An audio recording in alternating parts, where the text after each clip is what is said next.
How many photographers are needed to take a photograph? 100. One to take the photograph and 99 others to tell them how they could have shot it better. And that explains the first of my 5 mistakes that I made when it came to selling photography prints. Hello there, I'm Dave and this is Let's Click Photography, and I started to sell my prints to the public around about 4 years ago now. And over the last 4 years, I've made many mistakes from which I've had to learn some lessons, and I thought it would be a good opportunity to share some of those mistakes with you guys so that you can learn from my mistakes. Now, perhaps the biggest mistake that I made, especially at the start, was trying to sell to other photographers. That wasn't a purposely done thing. It's just that as a photographer, I knew photographers, and everything that I did was based around other photographers. My social media presence at the time on Instagram and Facebook was based around other photographers. Other photographers, as a general rule of thumb, do not buy prints. And if I could go back to when I started with what I know now, I would rectify that by forgetting about other photographers and come up with what is called an avatar. Who are the people that are going to buy my prints? Who are the people who are going to visit a website and then we need to put this artwork up on the wall? And how am I going to market my work to them? One of the most important things to think about as you are deciding on who your perfect clients are. One of the biggest mistakes that I made because I didn't think about this. What makes somebody buy a print? Now, we're not talking mass market impulse buys in your local big box store. We're talking about what possesses somebody to come and search out an image, look for a specific place and buy a print of it. And that will tend to be connection, whether that's a connection to the artist or whether it's a connection to the place. Now, whilst as a photographer, going off into the beautiful landscape and the epicness of places like the Lake District National Park is an absolute joy, the majority of people who would be my ideal client base will never have been to those locations, won't know some of those locations. And this is where a decision sometimes needs to be made between what you love as a photographer and what your potential clients might like to buy. If they want an image without an emotional connection, well, they can go to IKEA, any of these big box stores, and buy pre-made prints for next to nothing. And it doesn't matter about emotional connection because they're buying a fully framed, fully delivered thing for about £20 without being able to get my work seen by the people who would have an emotional connection. I wasn't ever going to sell any prints. Now, social media is a great way to get your work seen, but isn't necessarily a great way to get your work bought. What does work, in my experience, is things like having galleries. I want to say galleries, I can conjure up these ideas of grandeur and art galleries. I'm talking about libraries, I'm talking about cafes, I'm talking about local restaurants, and I'm talking about local community. And if you can define where you're going to really share out your work, and these places do get you print sales. I know, I've done it, I've got print sales through them. But when you put those out there and you really start to define your work, you'll realize that in the early stages of your photography, when perhaps you don't have a name and you don't have an audience, that one of the best ways to move forward and to start to sell some prints is to shoot locally. This was another one of the mistakes that I made, was going off to these far reach places where the people who I could share my work with on a local community basis didn't have that emotional connection. But I went out and I shot locally, and all of a sudden I'm starting to make print sales.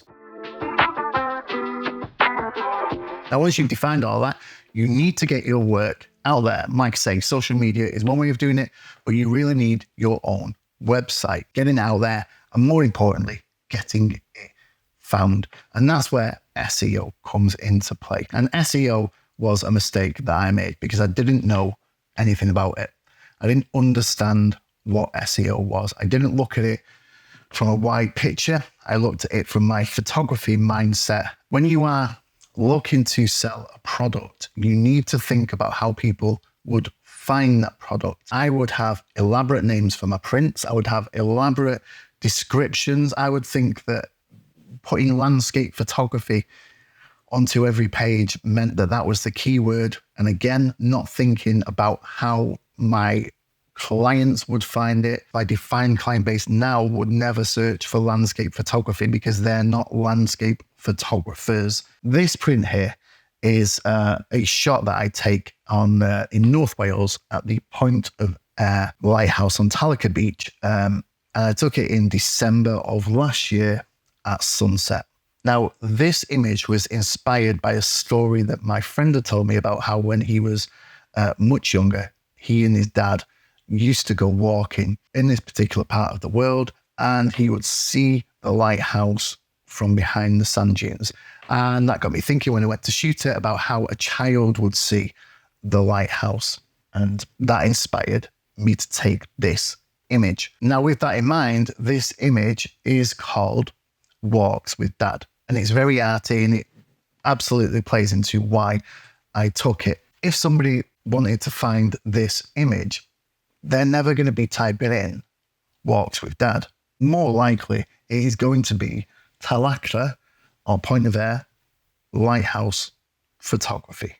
And so rather than naming the file Walks with Dad, I need to name the file, the image.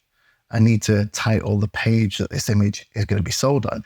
And I need to link the description on the page that this image is going to be sold on, all together to optimize for the search term that somebody would actually search if they wanted to buy a picture of Tallaght Lighthouse. And so if I was listing this on my website now, the page will be titled The Lighthouse at Tallaght. The image would be titled Tallaght Lighthouse.